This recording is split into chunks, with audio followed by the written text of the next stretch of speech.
He laughed. What will you do, divorce me? His voice bounced off the tile like a dare, casual as a coin flip. I still had his shirt in my fist. 2 fingers pressed against a smear of cherry lipstick he swore was ketchup from the office party. And I could smell someone else's perfume mixing with his aftershave. Powdery. Too sweet. Not mine. Let go. Evie, Mitch said, tugging the fabric free. You're making a scene. In our own kitchen? I said. Lucky for you, the neighbors can't rate your performance. He rolled his eyes, reached past me, and poured coffee like we weren't at the edge of something sharp. The microwave clock read 11:42 p.m. The house was quiet in that way old houses are. Every hum a memory, every creak a story I paid for. Outside, a late bus hissed. Inside, the furnace clicked on and pushed warm air up through the floor vents. My hands were steady. That surprised me. What will you do, divorce me? He repeated, smirking over his mug. Come on, Evie, don't be dramatic. I wasn't thinking about divorce, I said. It came out calmer than I felt. I was thinking about the lie. What lie? He sipped. You do this thing where you turn a smudge on a shirt into a federal case. You watch too many courtroom shows. Stop talking like I'm a hobby, I said. Who is she? Ketchup, he said, shrug laughing. He turned his back to rinse the mug, shoulders loose, like we were bantering and the credits would roll after a cute punchline. I watched his hands, how he set the mug upside down, how he wiped the counter and missed the corner where the smear had landed. I heard the faint vibration from his jacket draped on the chair, a buzz followed by a second one. He didn't flinch. That meant he'd already set it to silent. How was the bowling league? I asked. Fine, he said. Took second. Terry's wrist is acting up. You smell like cigarettes. Bowling alley, he said. Place is a chimney. I walked to his jacket and slid my hand in the pocket. He didn't stop me. They never stop you when they think they've covered their tracks. The phone was there, of course. The work one, the only one he'll admit to. But I felt something else. A receipt folded down to a neat square, paper thinned and warm from his body. I unfolded it on the table. The paper made a soft pop. Capri Luna, I read. Isn't that the new place on Maple? The one with the gold menus? He kept his back to me. Terry wanted to celebrate. At 9:17 p.m., I held the receipt so the light hit it, tracing the lines like they were streets on a map I'd walked before. 2 entree, 1 dessert, a bottle of Prosecco. You don't like bubbles, I said. He turned. Evie, he said softly. And there it was. That tilted head, the sigh, the condescending sweetness men smear over a lie to make it slide. You're tired. It's late. Who is she? It was business. A client. Name the client. Why do you need to know? To his credit, he didn't flinch when I pulled the second phone out of his other pocket. It was slim and black and as plain as a prayer. He should have been a magician with how often things disappeared around him. But the thing about magic is the trick is always hands and timing. And I've been watching his hands for 42 years. Give that back, he said, finally dropping the friendly tone. Unlock it. It's not mine. Then you won't mind if I toss it.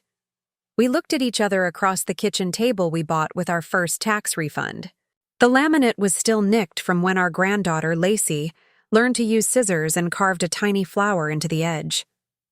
He had been patient that day, kissed Lacey's hair, said, "Ah, that's art," like he was made of softness.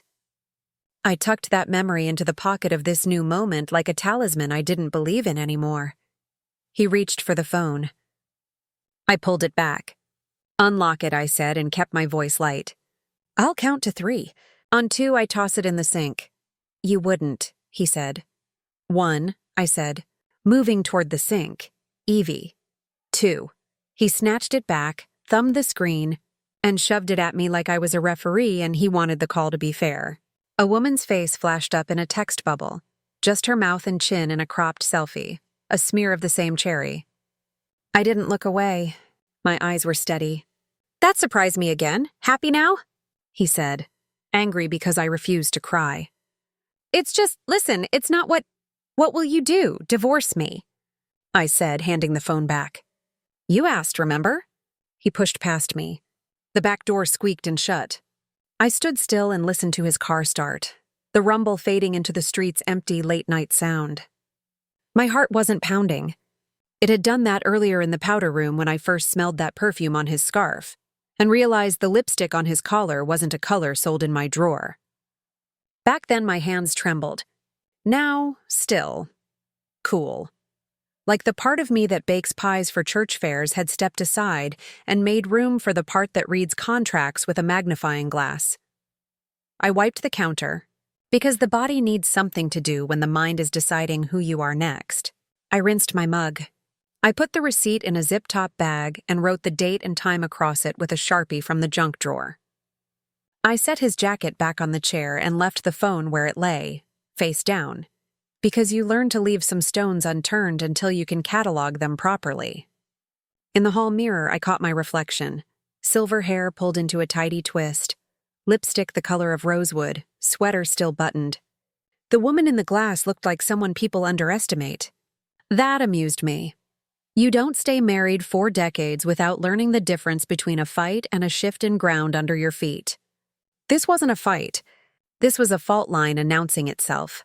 A crack that had been there long enough to memorize our footsteps and now wanted attention. I picked up the quilted robe from the hook and walked to the den. The grandfather clock, his father's. I kept it oiled, ticked midnight. On the shelf sat our high school photo in a brass frame.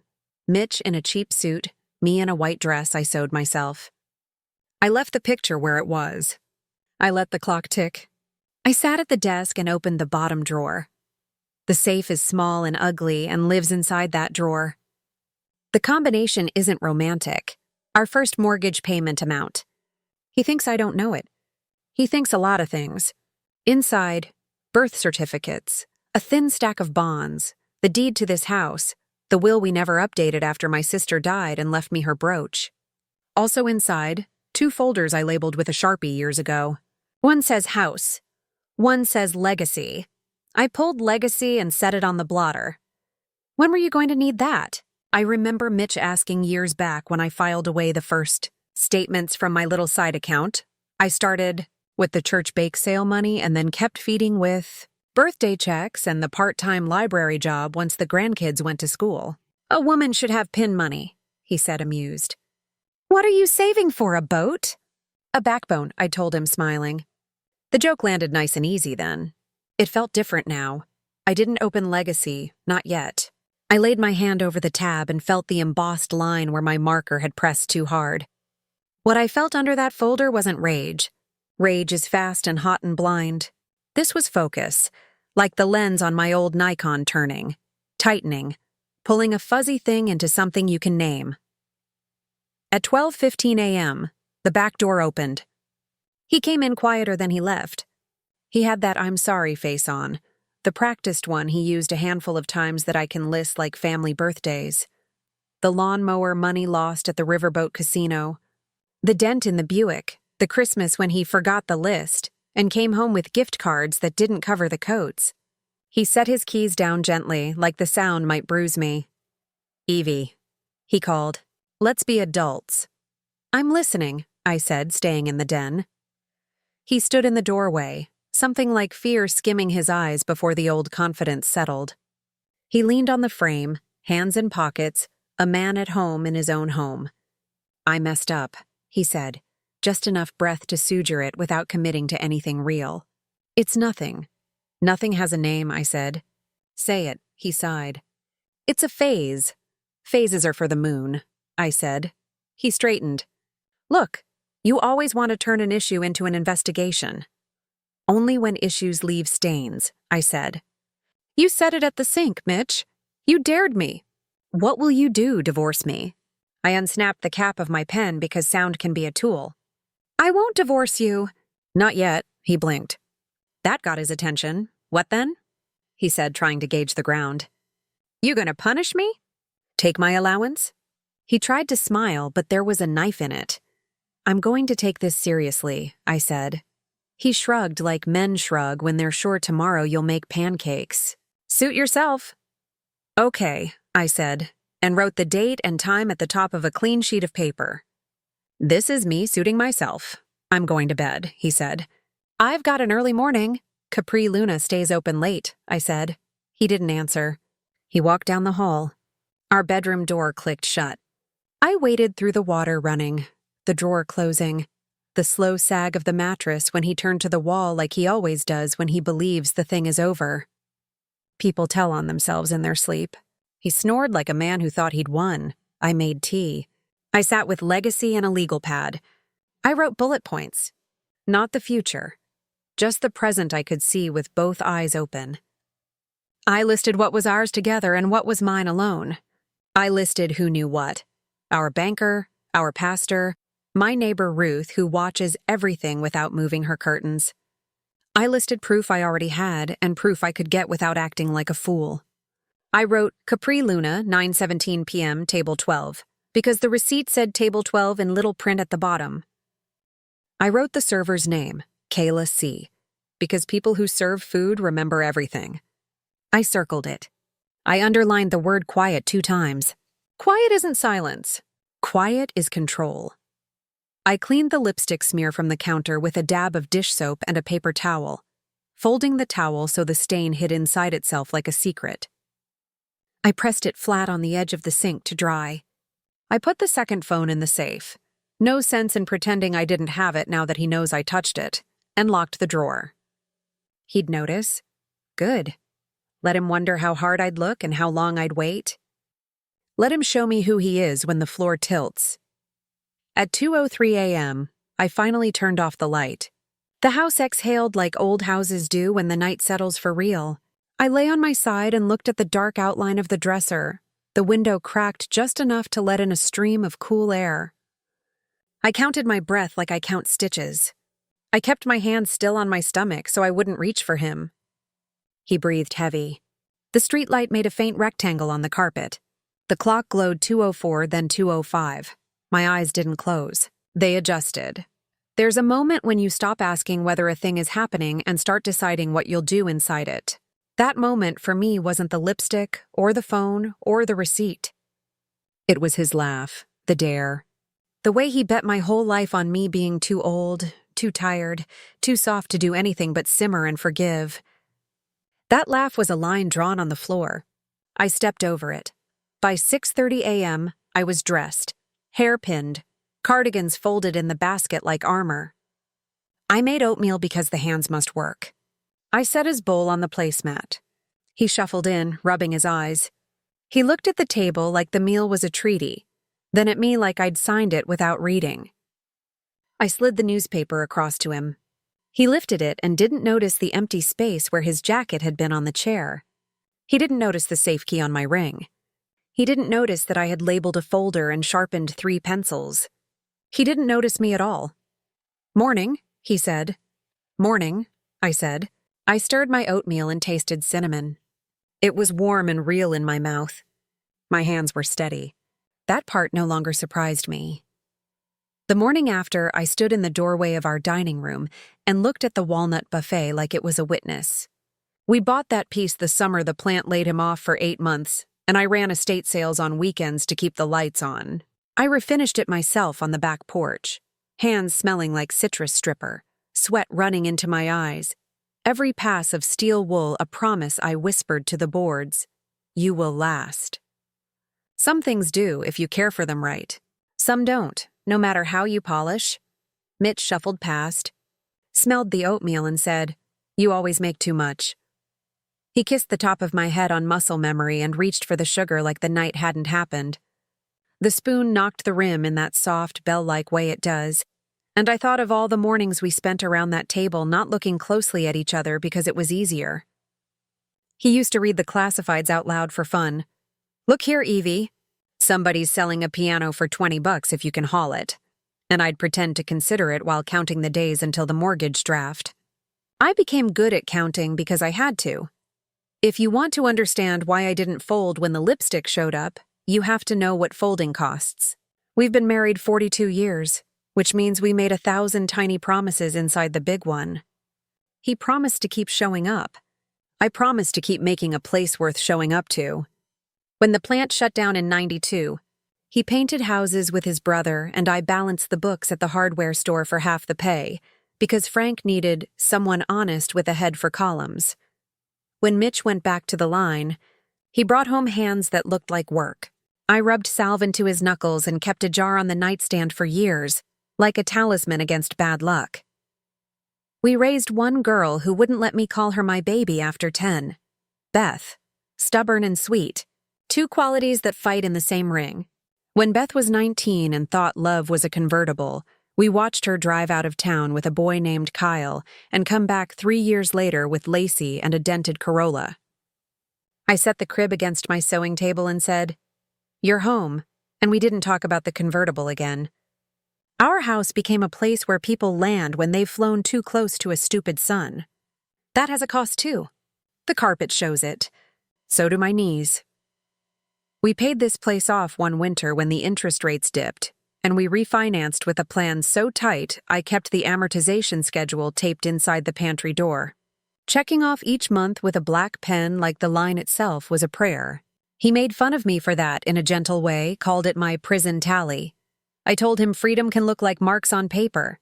He kissed my cheek and said, "You and your lists," and bought me a magnifying lamp for Christmas so I could see the small print without holding the pages up to the window.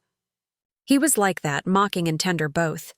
I took both because marriage is a buffet and you make a plate that keeps you alive.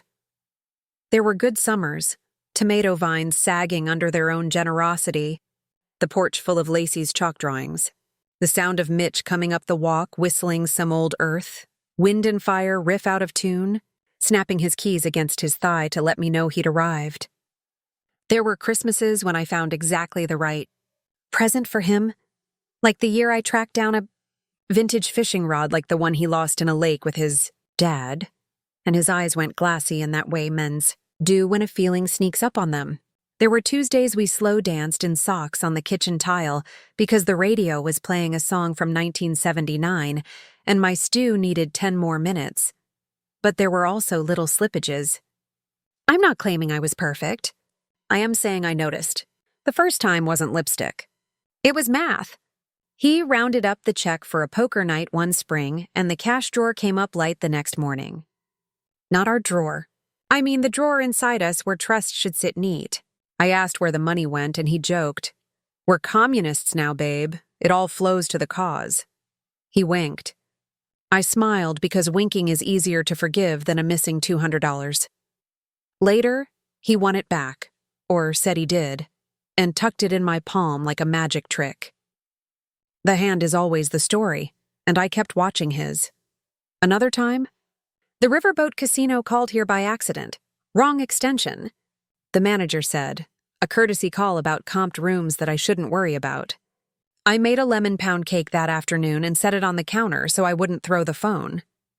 When Mitch came home, I said, "We received a wrong number," and he said, "They're hustling. Evie, that's how businesses work." I nodded and put the cake in the freezer.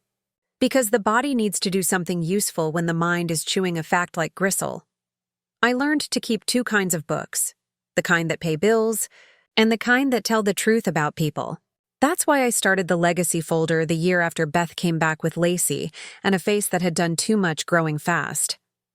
It wasn't paranoia. It was an index of what I could control. Birth certificates, bonds, copies of the deed, the little side account I fed with $50 at a time, birthday money from my sister, tip cash from bake sales, the library job I took when Lacey was in kindergarten and Beth had classes at the community college. Mitch called it pin money and said, "What are you saving for? A boat?" I said, "A backbone." And we laughed because in that season we still believed our jokes weren't seeds. We joined a bowling league because Terry said it would keep Mitch's shoulder loose. It became his excuse for Thursday nights. Fine, people need hobbies. Mine was making something out of scraps. Quilts, muffins from the ends of flour sacks, trust from what two imperfect people can offer each other. Then bowling started to smell like cologne that wasn't his. Then dinner receipts appeared, triangles of paper tucked in his jeans like bookmarks in a story he meant to finish later. I didn't read everyone. I just put them in a drawer and wiped the counter. I say all that so you'll understand what I was saving when I wrote Capri Luna, 9:17 p.m. Table 12 on my legal pad, underlined Kayla C., and slid the receipt into a bag with the date and time. I wasn't saving a marriage.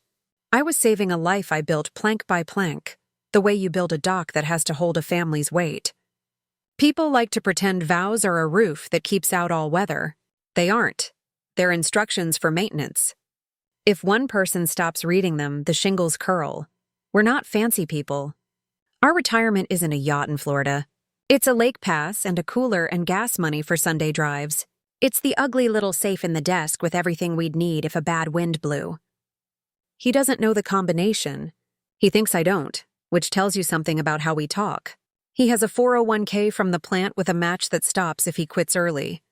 I have a little IRA from the hardware store that will buy groceries and prescriptions if I'm careful.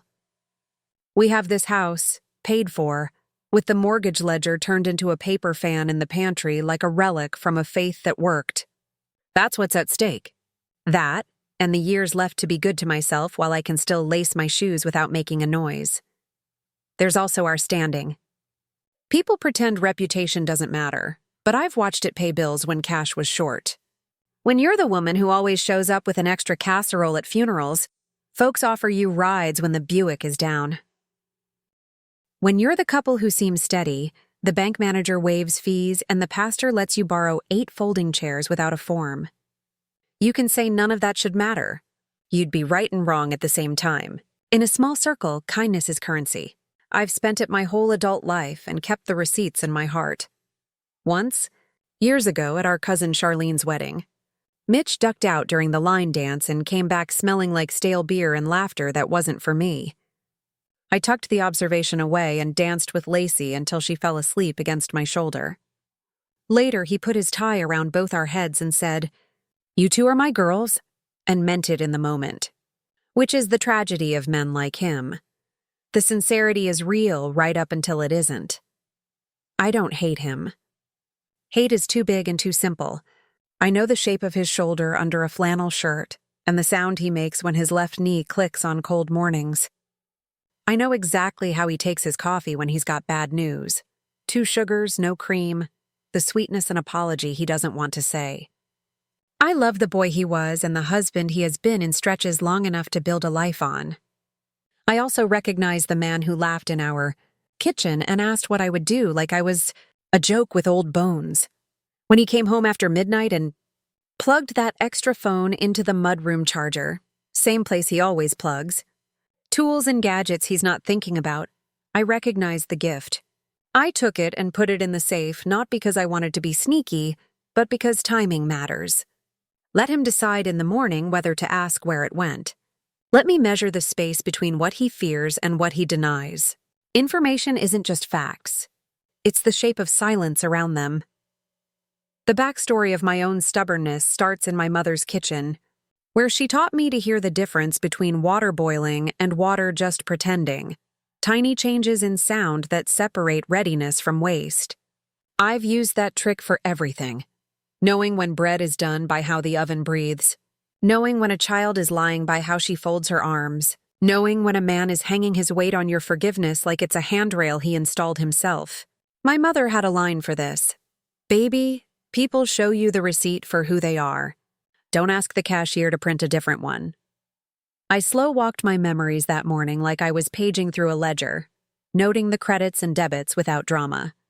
Mitch built a swing for Lacey, even though he hates measuring twice. Credit, Mitch. Used Terry as an alibi one too many times to be clumsy. Debit, Mitch.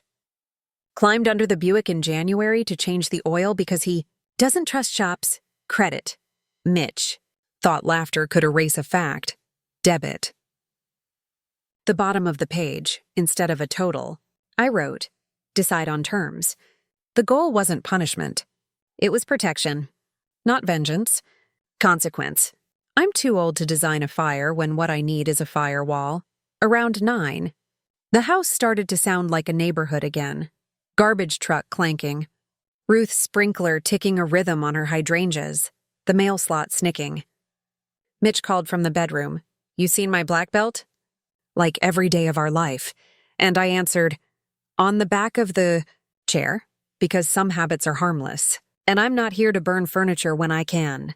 Rearrange it. I put on my town shoes, the low black, ones with rubber soles, and my gray cardigan with the pockets deep enough. For a pen, a phone, and a reason. I left him his oatmeal in a lidded bowl and a note on the counter that said, "Gone to the market. Back by noon?" That was true. The market is where Kayla's mother works, and Kayla C. was on my receipt. I didn't intend to grill a girl at her job. I intended to buy cabbage and notice who said hello to me, and whether any whisper preceded it. The older you get, the more intel you can gather by saying less. People fill a silence like they're afraid it'll go hungry. Before I left, I paused at the pantry and touched the old amortization schedule taped inside the door. Every checked box felt like a bead I'd thumbed through prayers for decades. I didn't ask for a sign. I don't do that. I asked for the morning to be exactly what it was so I could see it clearly. I tucked the bagged receipt into my cardigan like a saint's medal and slid my list into my pocket. Apples, onions, dish soap, cabbage, clarity. I'm telling you all this because the stakes aren't my pride. Pride can take a punch. The stakes are the house, the accounts, the swing in the yard, the way Lacey's face softened the winter she finally trusted sleep again under our roof. The stakes are whether Beth can drop Lacey off here when her shift runs late and know I'll be home. The stakes are my knees on this tile, my hands on this counter, my name on this deed, my years like a quilt I pieced from borrowed afternoons and overtime, and the kind of patience that makes you crazy if you don't point it at something that matters. When I stepped out onto the porch, the air tasted like apples and exhaust. I locked the door and rubbed the brass oval of the knob with my thumb, an old superstition. The Buick coughed, then settled. I checked the rear view and saw my own eyes there, steady, curious, not unkind. I adjusted the mirror so I could see more road and less of myself, and backed down the driveway slow. I don't drive angry. I drive like I want to get where I'm going with all 4 tires intact. The market's parking lot still had a skin of dew on the asphalt when I pulled in. I parked under the maple whose leaves were the color of rusted pennies and took a breath like I was arriving at a test I'd already studied for. Inside, the produce misters hissed, and the air smelled like cilantro and cardboard. I grabbed a cart, cabbage on my list and clarity in my pocket. At the bakery counter, a girl in a navy apron spun the cake carousel. Her name tag said, Kayla C. She had the kind of braid you can only do if your fingers are good at tiny work. I ordered a half loaf for French toast and watched her slice, steady as a metronome. "You work nights too?" I asked, light as a neighbor chat. "Double sometimes," she said. "My mom's in produce, Donna." She nodded toward the apples like I hadn't been buying Donna's Honeycrisps for a decade. "You're at Capri Luna some nights, right?" I said. "I saw your name on a receipt." "Your printing's neat," she blinked. A small tell, the pause before a memory lands. "Table 12, she said before she could stop herself, then flushed. "Sorry, we number by habit. Busy night?" "We had a bomboloni promotion. Sparkler on the dessert plate." She bought herself time by bagging my loaf. "You ever notice how grown men clap when something glitters?" Makes me laugh. "They're easy to entertain," I said. She cut her eyes toward Donna, then back to me. She wasn't unkind. She was young and careful. "You were there?" I let the question hang until she reached for the twist tie. "No," I said. "But the receipt came home with my husband's jacket." I didn't sharpen it. I set the words on the counter like an apple, round, plain, not going anywhere. Her shoulders dipped a fraction. "Ma'am," she said softly, I don't want gossip," I said. "Just the same facts you would tell a manager if there was a question on a bill." Table 12. 2 entree. A bottle of Prosecco with an orange peel twist. Checked closed at... She chewed her lip, the braid's tail tapping her collarbone. 9:52, she said. "I remember because the kitchen rings last call at 10. They said the bottle didn't bubble like he wanted, but he drank it anyway." "Did he say his name?" "He put the loyalty number in under Mitch W." Her face flinched again, like a muscle firing. People like points. I asked if it was an anniversary because of the sparkler. He said yes. She looked at my hands on the card handle, wedding band catching the fluorescence. Her voice dropped. She had a red scarf. I picked it up when it fell. Did they seem businesslike? She shook her head once. Small, decisive. They sat on the same side of the booth. I let the silence hold so she could set it down without feeling like she'd thrown anything. She slid my loaf across. I paid in cash, weighed in my palm like something from a more honest era. Do you have a duplicate receipt? I asked. I know some places keep a copy without card details for inventory. We print a merchant copy, she said. I can't pull it from here. She tipped her chin toward the apples again, toward Donna, toward the world that keeps going. And then, because I'd kept my voice clean and low, because I'm someone's grandmother and I was not there to make a child the villain of a grown man's choice, she added, I'm on at Capri Luna at 4. If you stop by, I can ask the shift lead to print the closeout. They'll cross out the card line. It's legal. 4, I said. Thank you for slicing thin. Of course, she said, grateful I gave her something safe to be thanked for. On the way to produce, I ran into Donna at the apple display, elbows deep in fruit. You get my good ones, Evie, she said. We've shared recipes and funerals for 20 years. She winked. Your girl's sharp. She is, I said. Another small tell, Donna not asking which girl I meant. There are facts grown women don't poke with a stick in public. I left with cabbage, apples, dish soap, and the French loaf. On the dashboard, I tucked the receipt in my pocket notebook and wrote the time, 10:22 a.m. Kayla confirmed table 12. Prosecco, dessert sparkler, 9:52 close. Sat same side. No adjectives, just nouns and numerals. Adjectives are for quilts and valentines. Evidence wears plain clothes. Next stop was Strikers, the bowling alley, a squat rectangle of nostalgia that always smells like oil and nacho cheese. The side door rattled under my hand, locked this early. I went around front and rang the buzzer. A man with a shaved head and a week of sleep in his eyes opened halfway and looked me up and down like I might be a supplier or a complaint. Rick here? I asked. I'm a friend of Terry's. His wrist. You can put together a sentence like a key. He opened wider. Rick's in back, he said. I'm Eli. What can I do for you? League schedule, I said. My husband's team, Thursday nights. I'm checking dates for the church calendar. Eli thumbed over his shoulder. Thursday's league is dark for resurfacing this month, he said, walking me in. We posted the notice. They can practice, but no standings till after the 14th. We passed the pro shop, 3 gray-haired men arguing about urethane like it was a Supreme Court case. Last night? I asked, as if confirming something I already believed. Private event. Sable Interiors rented 8 lanes for a corporate thing, he said. He flipped through a binder at the counter, pages laminated and smudged with hot dog fingerprints. He palmed a sheet protector. Here, see? November 1st, closed to league play. Lanes 1-8 reserved 7 to 10 p.m. He looked up. You want a copy? If it won't get you in trouble, I said. He shrugged. It's a schedule. He walked to the back, came out with a print and the black marker he clearly wore like a holster. He wrote at the top in big block letters, copy for customer, then stamped the date. The stamp thunked like a gavel. No V2, 10:51 a.m. Terry said his wrist is acting up. I said, light as weather. Yeah, Eli said. He sat out last week. Good bowler. Bad patient, he smirked. Your husband the one who carries the red Brunswick? Black, I said. But close. On the way out, the corkboard by the restrooms caught my eye. The league standings printed on thin paper, and a fluorescent orange flyer. Thursdays, no league play, Nov, 1 to 14 for lane resurface. A Sharpie arrow pointed at the dates. I wrote the exact wording in my notebook, even the misspelling of resurface, because people will swear they remember a sign saying something else when it suits them, and precision is armor. In the parking lot, I sat with my hands on the wheel for a minute, letting the facts line up like cans in a pantry. He'd told me he took second. There had been no standings last night. He'd said Terry's wrist was acting up.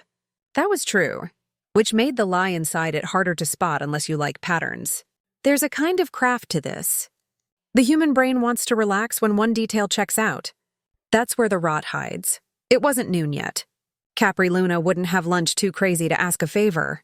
I drove to Maple, parallel parked on my first try like a lady who's had practice, and walked in under the gold-flecked wall. The hostess stand was manned by a girl with a winged eyeliner that could cut tape. Her name tag said Serafina. "Welcome," she chirped. "I won't keep you," I said. "I'm looking for a scarf that might have been left last night." Red, soft. "Table 12. "We put lost and found in back," she said. "One sec." She vanished through the halo of the kitchen door.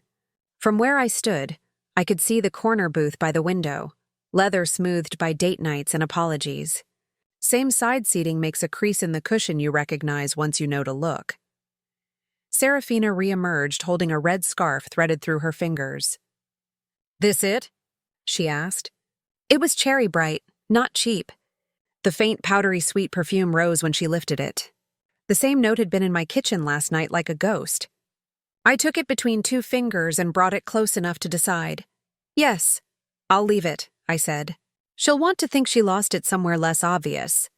Serafina laughed before her face remembered to be professional. "Totally," she said. Kayla said her table had a sparkler meltdown. He kept saying the bottle was flat. I wanted to be like, "Sir, that's how Prosecco is." "It makes some men feel rich to complain," I said gently. She tilted her head, an animal hearing a sound we pretend not to. "Do you want me to put a note on it?" "No," I said. "Could I get the manager to print a merchant copy of last night's Table 12 check? I'm matching a charge for my accountant. Cross out the card line." "I don't need that. Our lead's in the office," she said. A man in a blazer appeared from nowhere, the way managers do when they smell a request. He introduced himself as Marco, said "of course" in a tone that implied boundaries and courtesy could coexist. In the office, he tapped a terminal like he was playing a small piano. "Table 12 last night," he murmured. His printer spit a slip.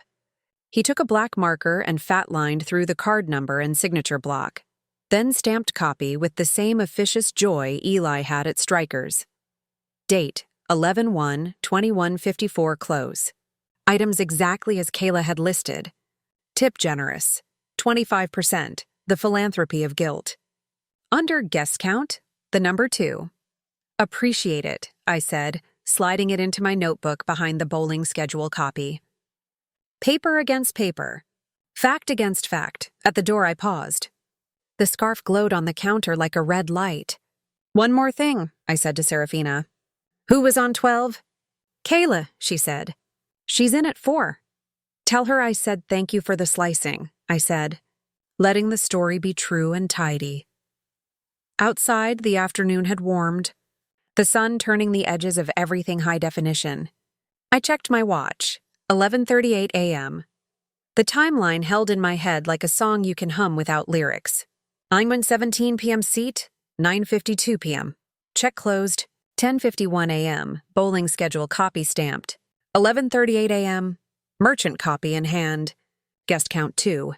Prosecco, dessert sparkler, same side of booth, red scarf. Before I turned the key in the Buick, I popped the trunk. Habit, not hope. His bowling bag sat there like a prop. I touched the zipper and picked up a second small tell. The bag was too light for a full ball.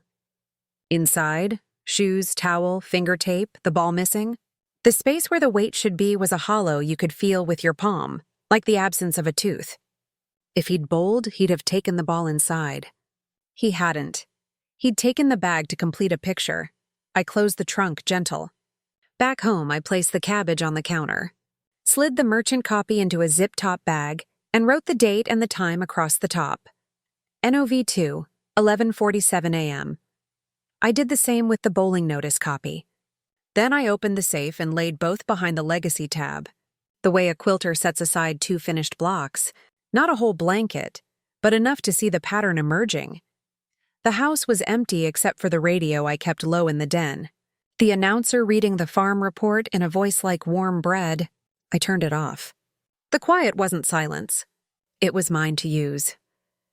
At 12:12 p.m., his text arrived on the kitchen landline screen, the little gray brick that shows messages when a cell phone pings it on the way by.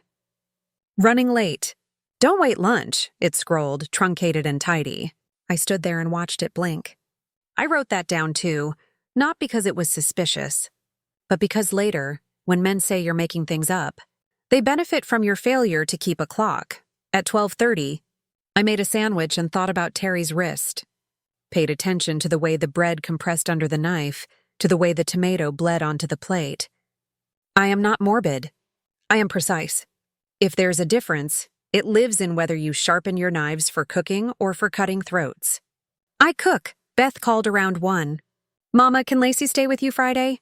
I've got a late shift, she said, voice tired in the way young mothers' voices are. I said yes before she finished asking, because that's what we built this house to be good for. I did not tell her anything, not then. You don't pass boulders down the line. You move them yourself or hire a truck. At 3:40, I put on my town shoes again and drove back to Maple. I was early on purpose. Kayla clocked in at 3:59, cheeks pink from the breeze. She saw me, lifted a hand that said both I remember and I am at work. I sat at the bar and ordered seltzer. Marco came by with a small manila envelope. He set it on a cocktail napkin like a sacred wafer. Merchant copy, he said. Card masked. We blacked the name per policy. Server note says sparkler on dessert. Guest count 2. He kept his tone frictionless. We do not confirm identities. You've confirmed the only thing I need, I said. I paid cash again. Cash is a language managers are fluent in. I tipped as if I wanted them to remember me as kind, not as a scene. Then I went to the ladies' room and opened the envelope in a stall, because sometimes you need a door to close so you can hold a fact without the world seeing your face. Inside was exactly what I expected, which is the point. Evidence should not surprise you. It should confirm what your bones already know. I took one breath, put it away, washed my hands, and left. On the porch that evening, the light went gold and slow. The neighbor boys lobbed a basketball against a backboard that has survived 4 families. I sat in the sound and let my heart learn the new rhythm of our life. Not panic, not rage, counting. I had the receipt. I had the schedule copy. I had the scarf smell in my kitchen and under my fingernails. I had the weightless bowling bag. I did not have a name for her and I did not have to. Names make it personal. Paper makes it real. When Mitch came home at 6, carrying takeout like a treaty again, I let him set it on the counter and tell me there'd been a last-minute meeting, that he grabbed chicken because he knew I liked the coleslaw. He smiled that smile that has charmed a dozen church committees and 4 loan officers, and I felt almost tender watching him try to build a bridge out of leftovers. Long day? He asked. Productive, I said. I put the coleslaw in a glass bowl because we don't eat out of plastic like animals. You? He kissed the air next to my cheek. Busy, he said. But we're good. He wanted me to say yes so he could lay his weight on it. Instead, I said, I stopped by Strikers, lane resurfacing. No league till the 14th. I kept my voice as soft as a dishcloth. That explains your second-place finish. He blinked once, twice, the way a man does when the ball he tossed up doesn't come down. Practice, he said too fast. I meant practice. Practice doesn't have standings. It was a joke, he tried. You're not as funny as you think, I said, and set the coleslaw on the table between us like a question with mayonnaise on it. I didn't show him the merchant copy. Not yet. A first piece of solid evidence belongs to the person who collected it until she decides what shape she wants the confrontation to take. That's not sneakiness. That's stagecraft. You don't show all your props before the curtain rises. When he went to shower, I opened the legacy folder again and slid in one more note. NOV2, 6:12 p.m. Practice story when told no league. Keep tone cool. Don't argue facts. I shut the safe and stood there listening to the water run, feeling the ground steady under my feet because paper held. By bedtime, the scarf scent had thinned from the air. The house felt like itself again, not haunted by someone else's grocery store perfume. I stacked the takeout containers for the recycling and laid my cardigan over the back of the chair where his jacket had hung last night. I let that small reversal sit there, pattern correcting itself under my hands. I slept. Not deep, not long, enough. By morning, the house was bright and ordinary, which is when lies like to dress as chores. I wiped the counter, ran the dishwasher, and listened for the tiny things. In the den, a soft insect hum leaked through the bottom drawer where the safe sits. The extra phone, his extra phone, was buzzing against metal like a cricket in a tin can. For the record, the one he'd plugged into the mudroom charger after midnight was his work cell. The spare stayed right where I'd locked it, a steady little metronome of secrets under my hand. I didn't open the safe. Not yet. I let the noise be evidence of life in a closed box and took out the vacuum instead. He came into the kitchen buttoning his sleeves like a salesman trying on sincerity. "I'll be home early," he said. "We should do dinner, talk. What about bowling practice?" I asked. He paused, recalibrated. "They moved it," he said. "Lane resurfacing's ahead of schedule." "That's funny," I said, sliding the vacuum back into the hall closet. Eli stamped a schedule for me with dates in big letters. No League Play Nov, 114. He's a thorough man. He smiled, the kind you train for photos. "You went to Strikers? You must have misunderstood. Or maybe Eli's mistaken. Those guys mix things up." "Sure," I said, as if it were a weather report and not a calendar. I poured him coffee. He added 2 sugars, the way he does when he's delivering a soft apology he doesn't plan to say out loud. He tapped the spoon against the rim. "Evie," he said gently, "you've been on edge. You're reading too much into things." "Like receipts?"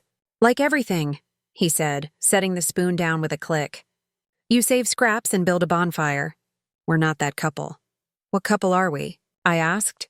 "The kind who can have one weird night and choose each other anyway," he said, moving close like a man stepping into a photograph he wants to look good in. "Let's reset. I'll make reservations somewhere nice tonight. Flowers. We deserve a do-over." "Do-overs are for golf," I said. "We live with scores." His smile thinned. "You're twisting this. You laughed in my kitchen and asked me what I'd do," I said. "I'm answering." He set the mug down too hard. Coffee slopped the lip and puddled in the saucer. "You know what your problem is?" he said, quiet with teeth in it. "Control. Lists and folders and that little safe like you're running a bank. It's not normal, Evie. Normal is just a majority vote," I said. "Truth is a ledger." He took a breath through his nose and loosened his shoulders, sliding a new mask into place. "Okay," he said, soothing as a radio host. "Okay, we'll talk later." He leaned in for a kiss like a treaty and landed on air because I was busy folding the dish towel. "You're punishing me." "I'm preserving me," I said. He left with a clatter of keys and the squeak of the back door. I watched his taillights vanish at the corner, and then I let the silence settle like dust after a building falls. The hum in the den started up again. I opened the drawer, spun the dial, lifted the heavy little door, and set the phone on the blotter. I didn't unlock it. I didn't need to. The lock screen lit with the kind of preview you can't turn off unless you know your settings. 8:04 a.m.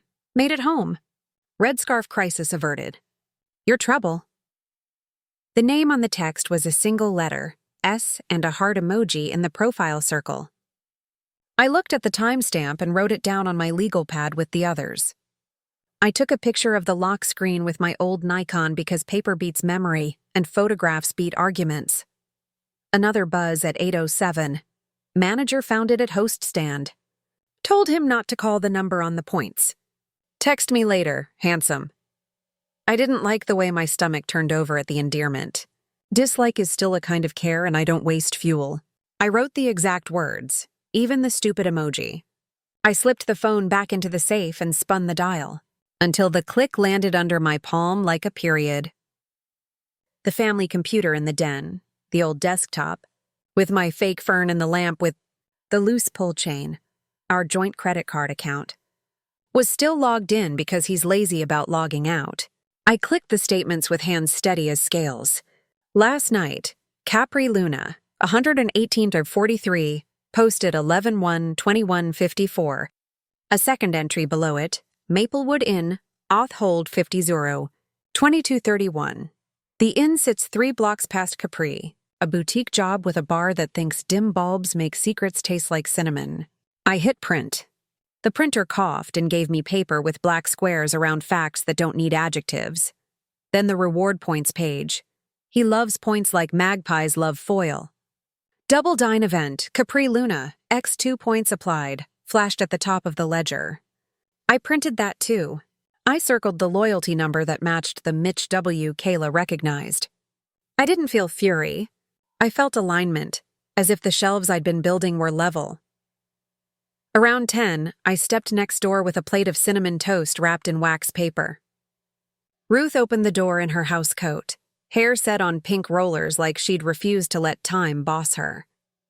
"You're late with this," she said, then peered at my face the way a nurse looks at a bruise you say you got walking into a door. "You okay?" "I need to borrow your doorbell camera," I said, no music in it.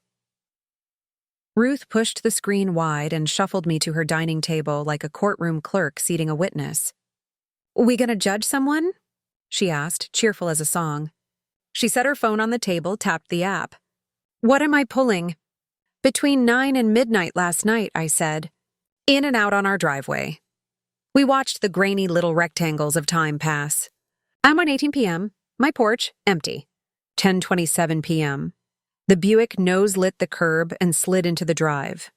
Passenger door stayed closed. He got out alone, head down, jacket over one shoulder, the motion of a man who's just decided to be invisible. The timestamp, 22:27:43. The camera automatically adds the date. I wrote it exactly. 11/1/2227:43. Ruth zoomed in further than the pixels liked and said, "He's got guilt in his shoulders." "Don't say it out loud," I said. "Let the paper keep talking." "You want me to send it?" "Please."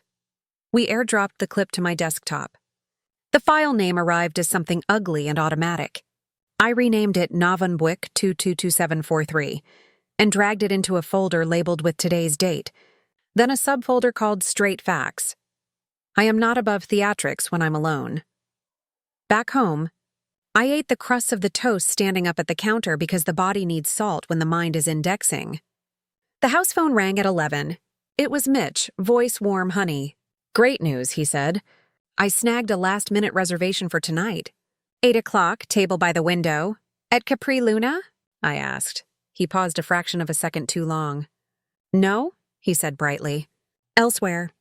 That little place on Birch, Marigold and Rye. You like their trout?" "I like their invoices," I said, and set the handset down without waiting for the next line. I logged the call on the pad, 11:04 a.m., dinner invitation, love bomb style, deflection on venue.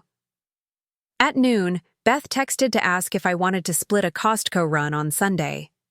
I said yes and sent the thumbs up because I didn't want to type "I am building a raft" while smiling at you. The safe hummed once more at 12:13. I let it. He came home early like he promised, arms full of grocery store flowers that smelled faintly of refrigeration. "Truce?" he said, holding them out like a white flag dyed pink. "Those are carnations," I said. "We're not at war." He set them on the counter, pulled a chilled bottle from a paper bag. "Prosecco," he said with the bright grin of a magician preparing a trick you've already seen. "You said you like bubbles." "You said you don't," I said. He laughed too loudly. "Look at us, breaking habits." I stared at the label. Same brand as the receipt. The absurdity almost made me pity him. Almost. He popped the cork. It clapped the ceiling. He poured 2 flutes and pushed one toward me. "To us," he said. "To accuracy," I said, and left the glass sweating on the counter. He clinked his against air, drank fast, and refilled. "Evie," he said, gentler now, eyes glossy. "Don't do this to us. We're old. We're supposed to be past this mess." "Age doesn't make a lie smaller," I said. "It just makes it look pathetic." "You're remembering wrong," he said, moving into the gaslight like it was a well-lit room. "You've always mixed up dates. Thursday felt like Wednesday. Bowling was weird last night. They did standings informally, just for fun. You know how Eli is? Eli printed me a stamped notice, I said. Fun doesn't use a gavel. You're obsessing, he said softly. It's not good. Beth told me you've been anxious, forgetful sometimes. She's worried. The weaponizing of my daughter's kindness almost broke my calm. Almost. Beth is worried about daycare fees and overtime, I said evenly. She's not worried about my memory. You are, apparently. He reached for my hand, palm warm and practiced. I am worried about you, he said, laying it on thick. You are not yourself, and that scares me. You accuse, you keep notes. It's not healthy. I keep notes when things matter, I said. And they do. He tried a new route. What if I said yes? Okay, Capri Luna. With Terry and his niece. He forgot his wallet, I covered it. That's why the receipt looks like a date. The sparkler was for a birthday at the next table. Serafina messed up, simple. You sat on the same side, I said. And you left a loyalty number. You're stalking me, he said softly, triumphant, like he'd finally found the thread to pull. That's not love. I'm not stalking you, I said. I'm reading what you put in my house. He shook his head as if the motion could undo the morning. I can't live like this, he whispered. Neither can you. You're right, I said. He brightened. So we're good? We're honest, I said. That's different. He pushed the flowers toward me.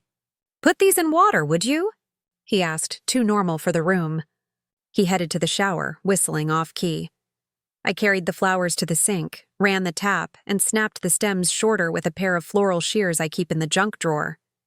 The clippings landed in the trash like green punctuation. In the mudroom, his jacket lay across the bench. I slipped my hand into the pocket, found another neat square of paper. Marigold and Rye, 8 cow p.m. Reservation for 2, M. Willis. He'd gone to secure the evening before the apology. A plan is a plan, even when it's foolish. In the Buick, the passenger seat had been racked forward, farther than I would set it. On the seatbelt webbing near the latch, a thread of red snagged, not proof of anything a court would care about, but proof enough for a woman who had the scarf smell in her kitchen last night. I pulled it free and pressed it between 2 pieces of Scotch tape on the legal pad, wrote, seatbelt fiber, front passenger, NOV2. At 4, like performance art, the safe hummed again. Preview on the lock screen. Tonight? 8 to Birch Street. Where the red? I didn't need a name to know a script. I wrote the line down. I dropped the Nikon photo of the earlier preview into the straight fax folder and backed the folder up on a thumb drive because if there's one thing decades of homemaking teach you, it's redundancy. 2 casseroles, 3 quilts, 4 copies at 6:45. He came down shaved, cologne heavy, tie knotted too tight like a young buck going to prom. Ready? He asked, his voice scrubbed and bright. I'm not going, I said. You can't stand me seeing you jealous, he said, head cocked with pity. Okay, I'll be back after dinner. We both need space. Enjoy your trout, I said. Marigold, he corrected reflexively, like a man who can't help tightening a picture frame even as the wall leans. Then he caught himself, smiled to soften the tell, and left. The door closed. I stood in the hallway and listened to the sound fade. I looked at the red scarf note in my pad, at the merchant copy, at the bowling schedule, at the points printout, at the doorbell clip, at the tape with a thread of red sealed inside like a bloodless specimen. I wasn't gloating. I was inventorying. A house is a set of systems. A marriage is too. Gaslighting only works in the dark, and I had turned on the light. By the time his taillights disappeared, my plan had a spine. Not rage, structure. I made 3 calls and packed a folder like a medic's bag. First was the bank. First County, this is Ms. Cho, the voice said, warm like a cardigan. It's Evelyn Willis, I said. I need to remove an authorized user and add dual signature protection on the joint checking. Today. We can close and reissue the credit line in your name only, she said. Authorized user purchases after 2 p.m. will decline. For checking, we can require 2 signatures for withdrawals over $200 and convert your direct deposits to a new account. Do it, I said. I gave the numbers from the card I keep in the legacy folder, and the routing I could recite in my sleep. At 1:47 p.m., she read me a confirmation code. I wrote it on my pad. FCConf 4197. Auth user removed. New CHKACC opened. DD Swit 1115. She added gently, I'll also place a note that any hotel pre-auths are to be declined unless initiated by you. That covers Maplewood Inn, I said. Thank you, Ms. Cho. Second call, Alvarez and Green Law. I'd saved their magnet since the year my neighbor had a boundary problem with his fence.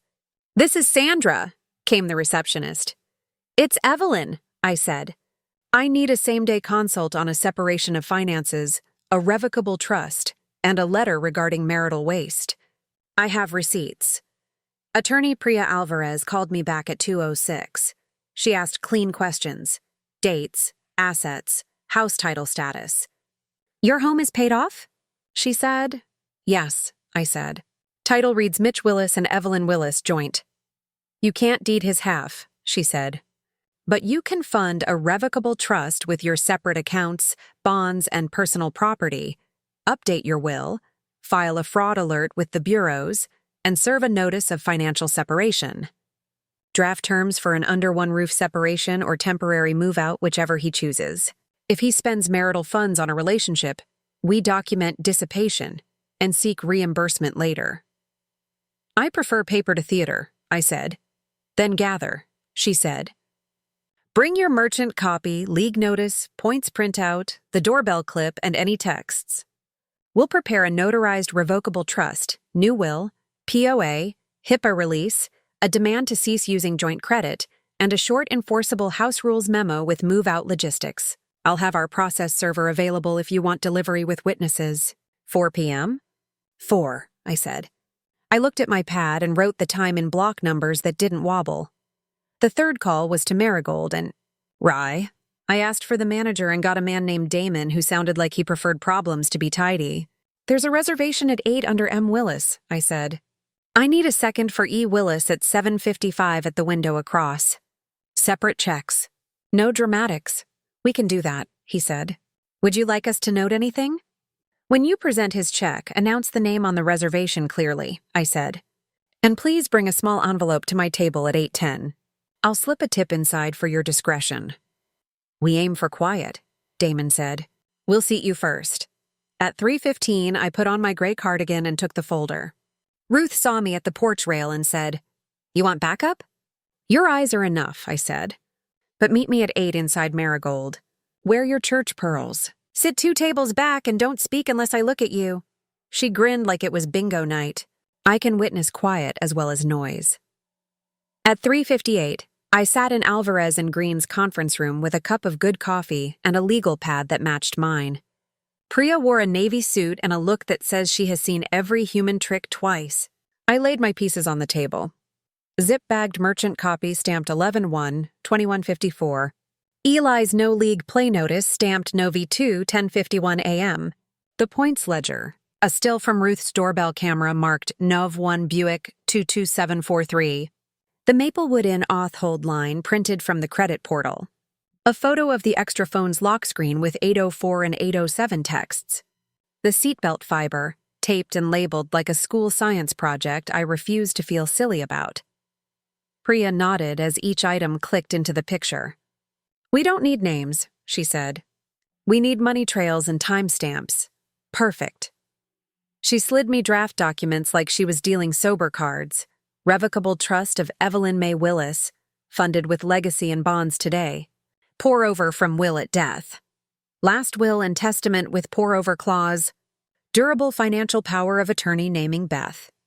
Healthcare proxy naming Beth with Mitch removed. A notice of financial separation. Effective 2 p.m. today. All future charges on closed joint lines to be considered unauthorized. And a house terms memo. No guests. No use of joint funds for third-party dining hotel. Access limits to the safe and desk. Schedule of counseling or mediation. And because practicality is law's favorite cousin, option A. Temporary move-out for 30 days with per diem support set at a number that would feed him but not fatten his nonsense. We'll notarize in-house, she said. Our process server can meet you at Marigold at 8. He'll serve the notice and the house terms. If Mitch refuses to acknowledge, that's okay. Service is service. I don't want a scene, I said. You want a documented delivery witnessed by neutral parties, she said, which is not the same as a scene. We signed. The notary stamped with that heavy official thunk that makes paper feel like steel. I paid with my new solo debit card, slipped the receipt into a bag, and wrote, Nov 2, 4:42 p.m., Trust Will POA executed. Priya handed me a slim USB stick. Scans, she said. Keep one copy with Beth tomorrow. Email a copy to Ms. Cho tonight. At 6:20, I boiled an egg, ate standing up, and changed into a dark skirt and low heels that could stand an hour if needed. I tucked a small bouquet from my own garden, 2 zinnias and a sprig of basil, into my bag for Ruth. She likes to have something to hold when she's sitting still. The safe hummed once more at 6:41. I let it hum. Marigold and rye smelled like butter and lemon and the kind of money that wants to be discreet. Damon seated me at 7:55 at the window. He nodded like a man executing a plan he understood. At 8:03 on the dot, Mitch walked in with a woman whose red scarf trailed like punctuation. I felt nothing theatrical. Physics, maybe. Cause and effect. Damon greeted them with a practiced smile.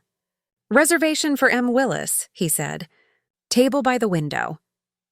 He said the name clearly, like we agreed, and I watched Mitch flinch a quarter inch. The body knows when a word is a mirror.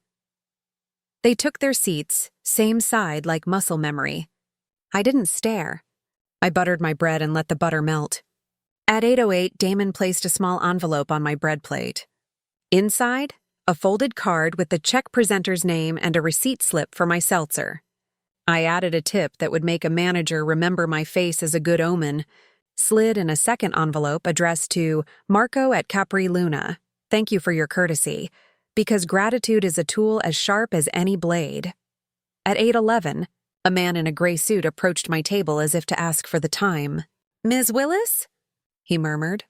I'm Coulson, process server.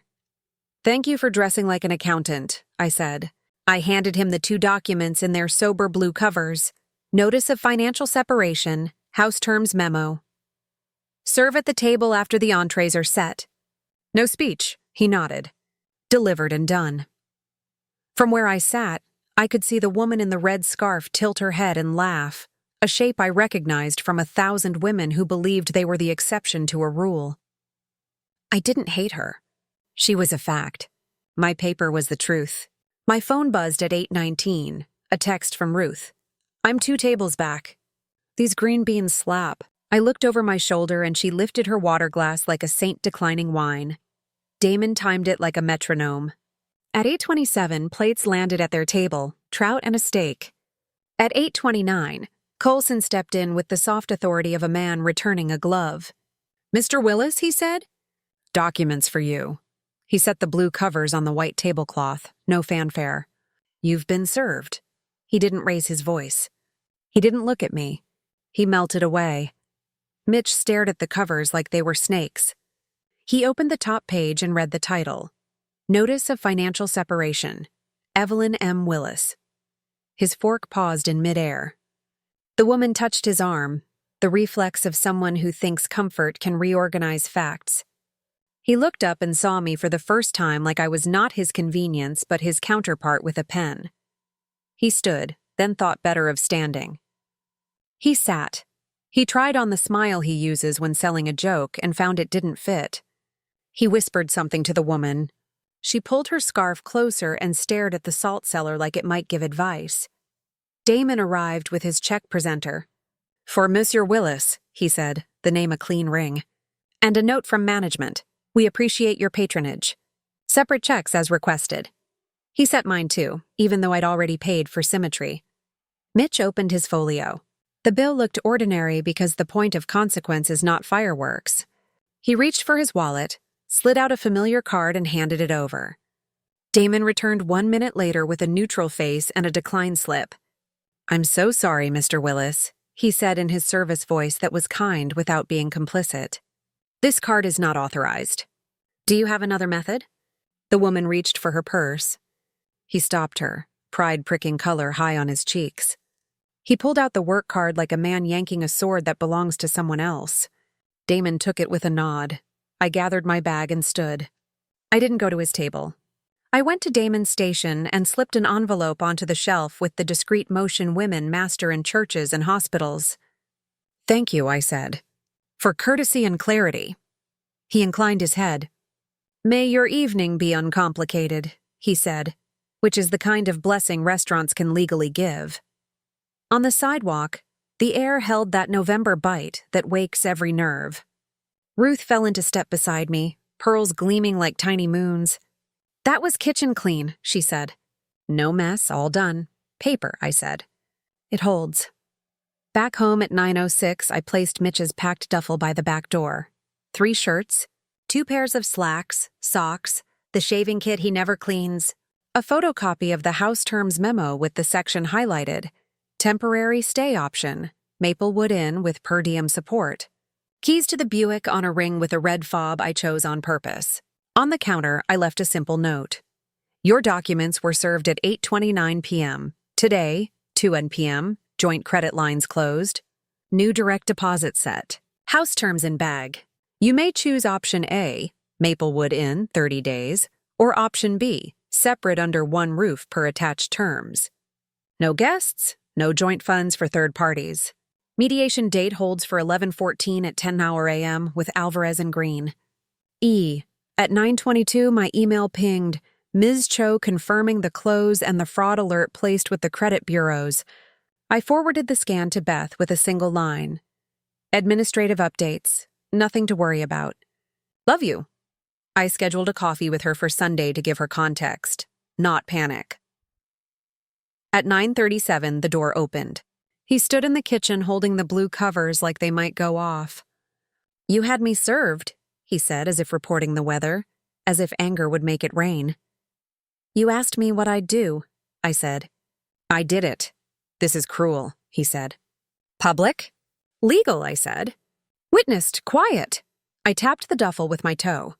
Option A is packed. You close the card? He waved the slip like a flag he'd only just noticed wasn't his. I closed my tolerance for paying for your dates, I said. He pressed his lips together, and for the first time in 42 years, I watched him count a thing he couldn't joke his way around. He looked at the legacy folder on the desk, then at the safe. You think you're smarter than me, he said. I think I am thorough, I said. There's a difference. He stared at the duffel, then at me. You're not divorcing me? He said finally, like a boy asking the principal for detention instead of expulsion. No, I said. I'm making consequences. Paper ones. You can choose which side of them you want to stand on. He picked up the bag, shoulders sloping into a shape I recognized from the doorbell clip. A man trying to be invisible to things that see in daylight. He paused at the door. Who was at the restaurant? He asked, small. Staff, I said, and someone who loves me enough to witness. He nodded like an apology he couldn't say and left. The door shut. The house breathed out. I set the keys on the hook labeled home. I washed my hands. Not of him. Of the day. The first night he stayed at the Maplewood Inn, the house made a new sound, regular and unbothered, like a fridge humming in a clean kitchen. I slept with the window cracked and woke to the smell of damp leaves and coffee. At 7:12 a.m., the front doorbell camera pinged, a courier envelope from Alvarez and Green with my stamped copies. I signed, slid the blue covers into the legacy folder, and wrote it down. Novi 3, 7:14 a.m. Return copies received by 9 Tao.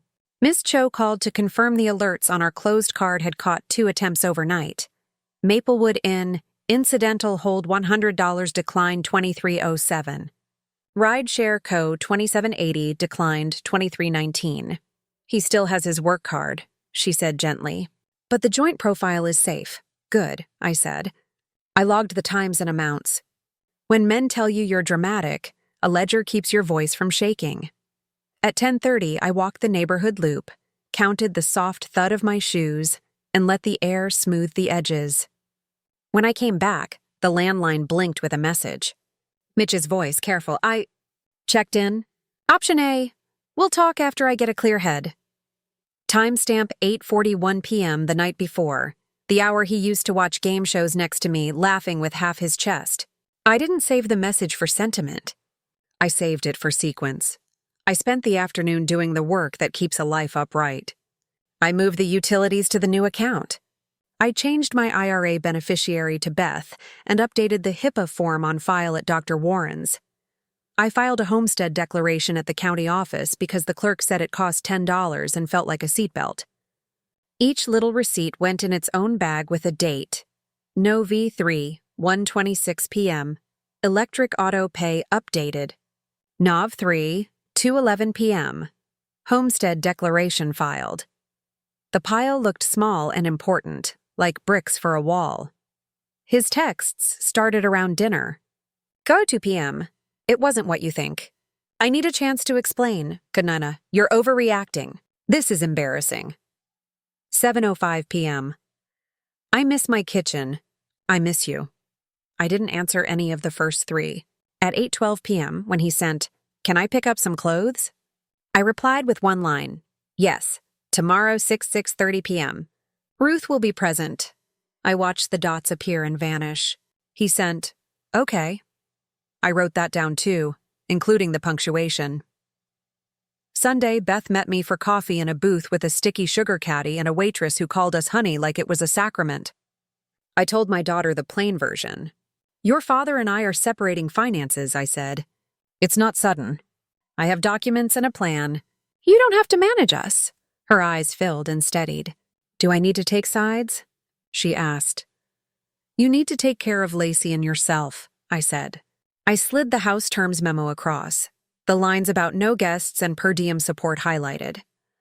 He'll be welcome here when he comes for her, not when he comes for me. Beth looked at the blue covers, the tidy bags, the tape with the red thread. She exhaled. You did this the way you do everything, she said. Like a recipe you tested twice. She squeezed my hand. Thank you for not making me the referee. That afternoon at 4:03, he arrived for the clothes window, exactly on time for once in his life. Ruth sat at the dining table with her pearls and a Sudoku. Evening, she said without looking up. Hi, Ruth, he said, voice sanded down. He kept his hands in his pockets while I carried 2 folded piles to the back door. He didn't ask for the safe. He didn't ask for the extra phone. He took what I handed him and lingered at the threshold. Eyes on the old amortization schedule inside the pantry. All those little boxes with my pen lines. I always thought that tally was silly, he said. Now it looks like faith. It was work, I said. He nodded and left. The door closed. The house resumed its new sound. Over the next week, I audited the last 90 days like I was hemming a dress. Little stitches, clean thread. I flagged dinners I didn't eat at. 1012 Carmine's, 14206. Then 26 Pescatore, 9690. 11-1 Capri Luna, 118.43. I flagged hotel bar holds and rides that begin and end within 6 blocks of Maplewood. I printed a summary and stapled the top right corner because life is a binder if you let it be. Total dissipated funds, conservatively, 457.69. I didn't hate the number. I liked that it could be itemized. On Wednesday, the Manila world moved again. Priya called to prep for mediation.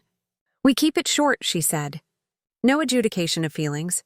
Just terms, reimbursement, access, counseling, and a written understanding of what happens if boundaries break. He'll try to turn the room into a confessional, I said. We don't hold church, she said. We hold pens. I saw Mitch twice in public places where neutral people pour coffee. First was the church foyer, where he stood shifting his weight like the floor was different now. He told Pastor Ray we were working through a season, and the pastor looked at me, then at him, like a man who knows not to touch wet paint. I smiled and shook hands with a woman planning the Christmas fair, and I signed up for 2 pies, because a life isn't only the hardest thing happening inside it. The second time was at the grocery store. He reached for the same jar of pickles as me and snatched his hand back like the brine might bite. "Do you need anything?" he asked, the words of a man walking into a room he used to own.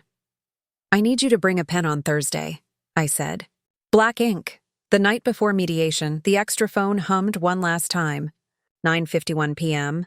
I shouldn't have let him serve me at dinner. That was cruel. Same initial in the name bubble, same heart icon. I let the preview fade. A minute later, 9:52 p.m. "I'll wait. You'll cool off. We'll laugh about this." I locked the safe and set my alarm.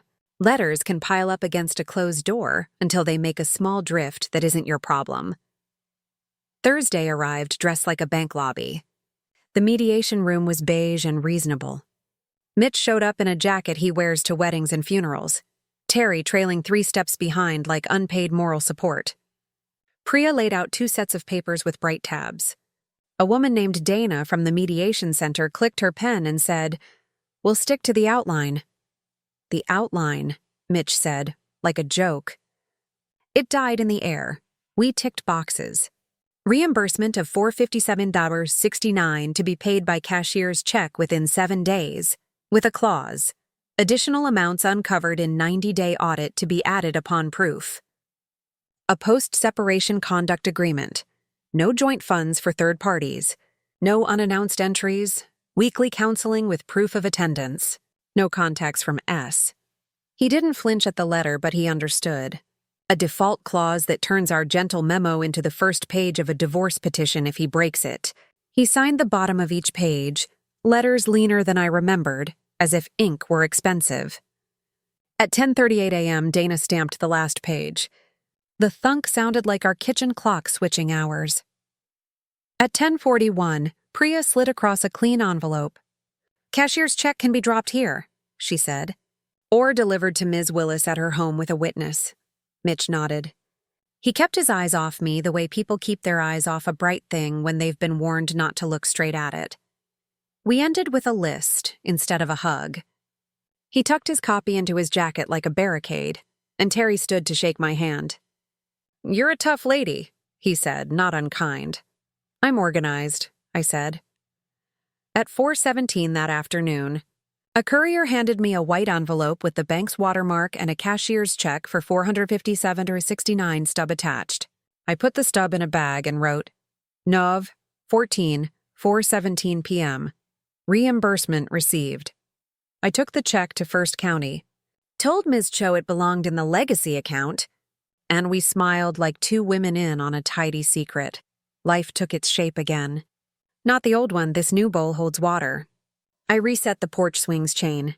I winterized the garden, clipping the last zinnias down to hopeful stubs. I took Lacey to the library on Saturdays and let her check out a stack so tall the strap squeaked.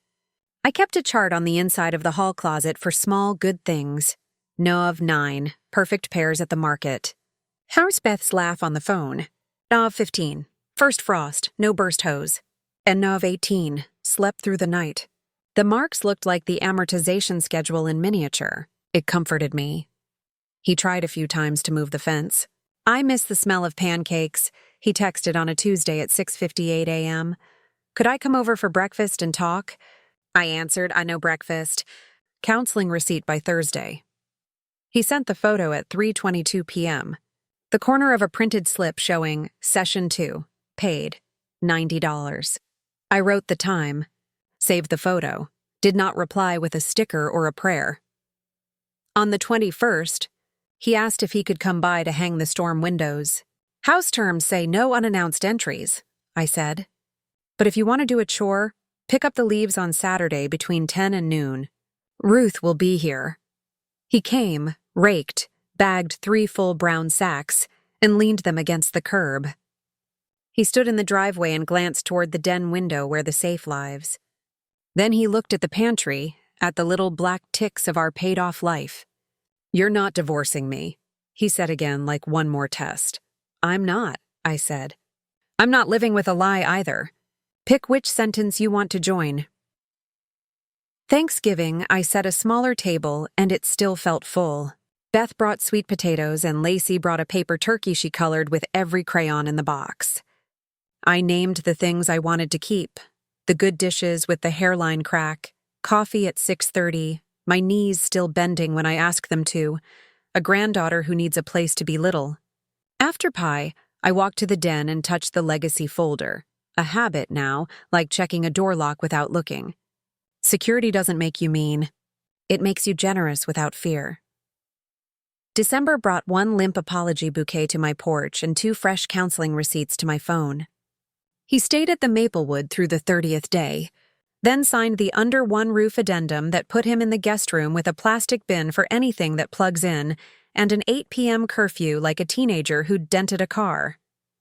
"This is ridiculous," he said softly when I handed him the key labeled guest.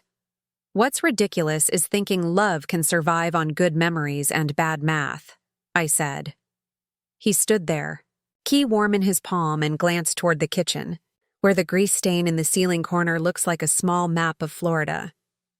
"I'm trying," he said. "I'll see it on paper," I said. In the new year, the Maplewood charges fell off the card portal. The dining line items went quiet. The points ledger stayed blank. He kept counseling and brought me the receipts on Thursdays. We spoke in full sentences about ordinary things: tire pressure, the pastor's sermon, Lacey's tooth. He didn't try to kiss my cheek unless I leaned in first. He didn't laugh like the kitchen was a dare. When he looked at the amortization schedule now, he didn't call it prison tallies. He called it your list, the smallest apology he knew how to fit in his mouth. On a morning with sky the color of an aluminum pan, I pulled the last item for the legacy folder from the bottom desk drawer, the high school photo in the brass frame. I didn't smash it. Drama is a sugar high. I slid the picture out, kept the brass, inserted a new photo, Beth and Lacey on the back steps, both in scarves I knit last winter. I set the frame on the shelf and stepped back. The room didn't change. I did. At 8:30 that night, he stood at the den door and knocked on the jamb like a man visiting a neighbor. "Alvarez and Green sent the final copies," he said. "I signed where you asked. I put them on the dining table." "Thank you," I said. We both looked at the legacy tab, the little safe, the neat stacks. He swallowed. "Evie," he said, "what do I do now?" I thought of my mother's line about receipts and cashiers, about not asking a different printout from a machine that only knows the truth. I thought of a red scarf and a perfect stranger's perfume lifting out of my kitchen like a ghost that finally remembered the door. I thought of Ruth's pearls catching the restaurant's light, and of Kayla's braid, and of Marco's stamp, and Eli's block letters, and Dana's thunk, and Priya's navy suit, and Ms. Cho's calm voice and Beth's hand on mine, and my own pen making small, exact marks in a world that loves to blur. "You read the terms," I said, and my voice was gentle because I was done being tired. "You keep them, and you stop asking me to hold your weight while you test whether the floor still exists." After he went to the guest room, I walked into the kitchen and turned off the lamp over the sink. The tile held a faint shine from this morning's wipe down, and the house breathed deep, the way old houses do when the night settles right. I ran my palm over the counter, smooth and cool, and listened to the clock change hours, and I realized I wasn't waiting anymore for anything to become what it wasn't. I didn't divorce him. I divorced the lie. Now, if you guys like the video, make sure to check out these 2 videos and tell me where are you guys watching me from. I would love to hear that.